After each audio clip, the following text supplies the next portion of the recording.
Hello दोस्तों, welcome back to my new video. सबसे पहले आपको मैं डिस्क्लेमर देना चाहूँगा कि इस वीडियो को प्योरली एजुकेशनल पर्पस के लिए ही रिकॉर्ड कर रहा हूँ। मैं कोई भी बाई या सेल का रिकमेंडेशन इस वीडियो के माध्यम से मैं आप लोगों को नहीं दे रहा हूँ। बजट का दिन आज ऑलमोस्ट ख़त्म होने को है। 3 इंपॉर्टेंट स्टॉक्स के बारे में हम लोग बात करेंगे, KPIT technologies, BSC and Mazagon Dock. अब देखिए दोस्तों, इन तीनों स्टॉक्स में ऑलरेडी कुछ वियर्ड मूवमेंट्स हो रहे थे पिछले कुछ दिनों से, एंड आज इन तीनों स्टॉक्स में बड़े मूवमेंट्स हुए हैं। तो डिटेल्ड वे में टेक्निकल एनालिसिस के जरिए हम लोग ये जानने की कोशिश करेंगे कि एक्चुअली अब ये तीनों स्टॉक्स किस डायरेक्शन में मूव करने वाले हैं। क्या ये साइडवेज होंगे, डाउन ट्रेंड में जाएंगे या फिर अप ट्रेंड में जाएंगे। तो चलिए, सबसे पहला स्टॉक हमारे लिस्ट में आपके सामने है KPIT टेक्नोलॉजीज़ लिमिटेड। करेंटली 989 के लेवल पे ट्रेड कर रहा है एंड आज के दिन स्टॉक में 5% का गिरावट देखने को मिला है। ठीक है, अब देखिए दोस्तों, ये 5% का गिरावट भले ही उतना बड़ा आपको नहीं लग रहा होगा, मगर ये स्टॉक ऑलरेडी अपने ऑल टाइम हाई से काफ़ी ज़्यादा टूट चुका था। अब इतना ज़्यादा गिरने के बाद फर्दर अगर 5% का करेक्शन हो तो ऑब्वियसली उसको तो बड़ा ही कंसीडर किया जाएगा। इनके प्राइस चार्ट को आप देख सकते हो कि इसका ऑल टाइम हाई कितना लगा था, 1800 के भी ऊपर, यानी क्लोज टू 1850 के आसपास ये गया था। अब वहां से ये 1000 रुपए के भी नीचे आ चुका है। तो मैसिव करेक्शन। एक समय था जब ये स्टॉक करेक्ट ही नहीं होता था, और अभी जब करेक्ट हो रहा है तो आप देख रहे हो ना, 40-45% का करेक्शन देखने को मिल रहा है। एंड यहाँ पे इनके वैल्यूएशन के चार्ट को देखेंगे तो ठीक है, अच्छा है। पी रेशियो ऐसा नहीं है कि पीक लेवल पे है कि हम लोगों को डर रहेगा कि नई स्टॉक्स में बड़े करेक्शंस आ जाएंगे। ठीक है, अब चलिए टेक्निकल पार्ट को सबसे इंपॉर्टेंटली हम लोग कवर करते हैं। तो यहाँ पे मैं इसका चार्ट ओपन कर लेता हूँ। ठीक है, आपको क्या दिख रहा है, आज के दिन यहाँ पे करेक्शन हुआ है, आज यहाँ पे करेक्शन हुआ है 4.8% का। ठीक है, और पूरे वीक का अगर देखा जाए तो 11% का करेक्शन हुआ था। एंड इस करेक्शन के बाद जो इंपॉर्टेंट सपोर्ट हमने ड्रॉ कर रखा था, मेजर सपोर्ट लेवल, जिस सपोर्ट का ब्रेकडाउन अभी तक नहीं हुआ था जब से बुल रन की शुरुआत हुई थी फ्रॉम कोविड बुल रन से जो स्टॉक ऊपर भागना स्टार्ट किया था, एक बार भी सपोर्ट का ब्रेकडाउन नहीं हुआ। अब जाके फाइनली यहाँ पे सपोर्ट का ब्रेकडाउन होता हुआ दिखाई दे रहा है। इसीलिए इस पर्टिकुलर स्टॉक को मैंने अपने इस वीडियो में इंक्लूड करा है, क्योंकि ये आज जो गिरा है उसके चलते इंपॉर्टेंट सपोर्ट का ब्रेकडाउन हो गया है। तो देखिए, पहले यहाँ से स्टॉक तो नीचे गिर ही रहा था, मगर इस पर्टिकुलर लेवल पे जब ये अच्छा खासा समय बिताने लग गया ना, ऑलमोस्ट 1 ईयर स्टॉक ने इस लेवल पे समय बिताया है, तो कहीं ना कहीं होप क्रिएट हो रहा था कि अब शायद स्टॉक यहाँ पे बेस बना के ये ऊपर की ओर मूव करेगा, मगर इस बेस को स्टॉक ने ब्रेक डाउन कर दिया है। ध्यान दीजिए दोस्तों कि बेस इंपॉर्टेंट क्यों होता है जब कोई स्टॉक अपने इस पर्टिकुलर लेवल से मान लीजिए कि नीचे की ओर गिर रहा है। ठीक है, अब एक चीज़ आप समझ के चलिए कि जब स्टॉक में बड़ा करेक्शन होता है तो वो रिवर्स करने के पहले एक स्ट्रॉन्ग बेस का क्रिएशन करता है, उसके बाद ही जाके स्टॉक में रिवर्सल एक्सपेक्ट किया जा सकता है।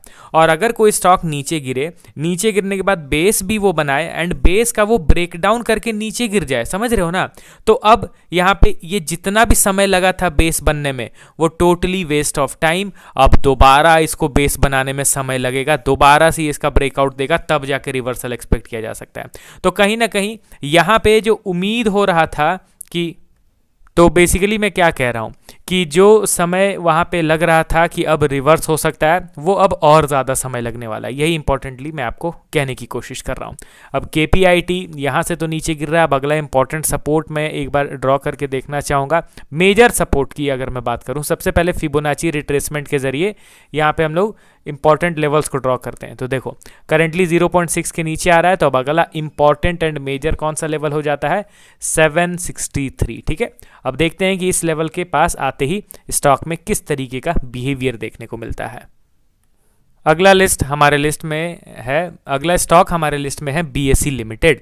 आज के दिन 7.8% का डाउनफॉल, करेंटली 2578 के लेवल पे ट्रेड कर रहा है।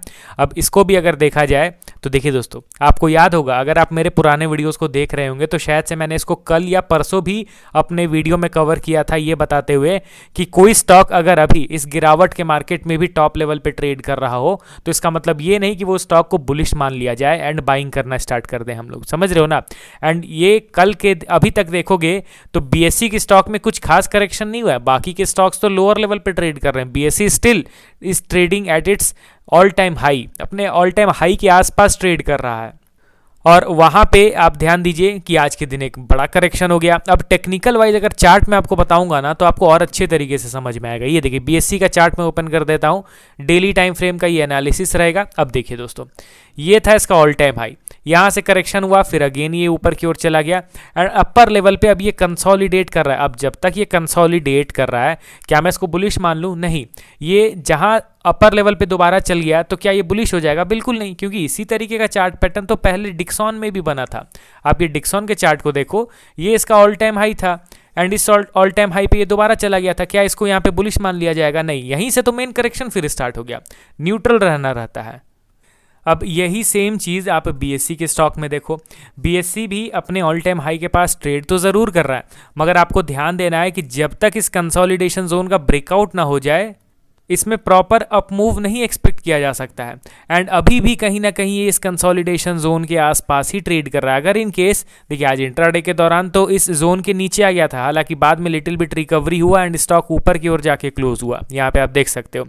अगर ये कल के दिन फिर से एक रेड कैंडल बनाता है और यहाँ पे जो क्लोज हुआ है वो दोबारा नीचे गिर के क्लोज हो जाता है, तो फिर जोन का प्रॉपर ब्रेकडाउन यहाँ पे कंसीडर हो जाएगा। समझ रहे हो ना, ये जो जोन है, इस जोन का ये प्रॉपर ब्रेकडाउन हो जाएगा। तो उसके बाद फिर मैं यहाँ पे आने का एक्सपेक्ट करूँगा क्लोज टू 2100 लेवल। तो इसीलिए यहाँ पे थोड़ा सा न्यूट्रल रहेंगे हम लोग तो ज़्यादा बेहतर रहेगा। अगला और लास्ट स्टॉक हमारे लिस्ट में मज़गांव डॉक। ऐसा लगता है कि पीएसयू कंपनीज़ के रिगार्डिंग कुछ खास बजट अनाउंस नहीं हुआ है। मज़गांव डॉक में 6.8% का downfall with currently trading at 2397 level. इसके चार्ट को अगर देखा जाए तो ये तो अपने ऑल टाइम हाई से पहले से ही टूट रहा था। ऑल टाइम हाई था क्लोज टू 3500, अभी ये ट्रेड कर रहा है, अभी ये कितने पे ट्रेड कर रहा है? 2400 के आसपास। मतलब ठीक है, 1000 रुपये का तो करेक्शन हो गया। एंड टेक्निकल वाइज भी इस स्टॉक का चार्ट एनालिसिस करना थोड़ा सा इंटरेस्टिंग मुझे लग रहा है। यहाँ पे इसका चार्ट मैं ओपन करता हूँ, वीकली टाइम फ्रेम, एंड अब आप यहाँ पे देखिए ऑलरेडी एक जो सपोर्ट है वो टूट चुका है। ये एक सपोर्ट लेवल था, यहाँ से गिरने के बाद इस सपोर्ट पे ये अच्छा खासा समय बिता रहा था, ठीक है। एंड इस सपोर्ट को फाइनली ये ब्रेक डाउन कर चुका था, फिर ऊपर गया, अगेन नीचे गिरा, आज भी ऊपर जाके एग्जैक्टली उसी सपोर्ट पे रेजिस्टेंस फेस करके ये नीचे गिरता हुआ दिखाई दिया है। मैं छोटे टाइम फ्रेम में दिखाऊंगा तब आपको पता चलेगा। देखिए ये स्टॉक का सपोर्ट था पहले, इस सपोर्ट से फर्स्ट टाइम यहाँ पे ये गिरा, सेकेंड टाइम यहाँ पे इधर गिरा, ठीक है। तो बार बार अब ये रेजिस्टेंस फेस कर रहा है। इट मीन्स यहाँ पे तो सेलर्स बैठे हुए हैं 2600 के आसपास। अब यहाँ पे इसका अगला सपोर्ट कौन है? 1957। ध्यान रखिए कि ये स्टॉक यहाँ से यहाँ नीचे गिर के आप फिर एक दिन के बाइंग के बाद प्रॉपर बुलिश मत एक्सपेक्ट करना। यहाँ पे साइडवेज होना ज़रूरी है, साइडवेज होने के बाद ये रिवर्स करता है तभी बुलिश माना जाएगा, नहीं तो क्या पता ये यहाँ गिर के फिर अगेन नीचे गिर जाए, या फिर क्या पता आप यहाँ पे एक दिन के बाइंग के चलते आप इसको बाई कर लो, पता चला फिर 2 साल ये साइडवेज हो गया, फिर आप कहोगे कि बहुत साइडवेज होता है स्टॉक। नहीं, आपने गलत समय पे बाइंग कर लिया स्टॉक को। तो एक टाइम भी होता है दोस्तों स्टॉक को बाई या सेल करने का, ठीक है। तो टोटल 3 स्टॉक्स को हम लोगों ने एनालिसिस किया।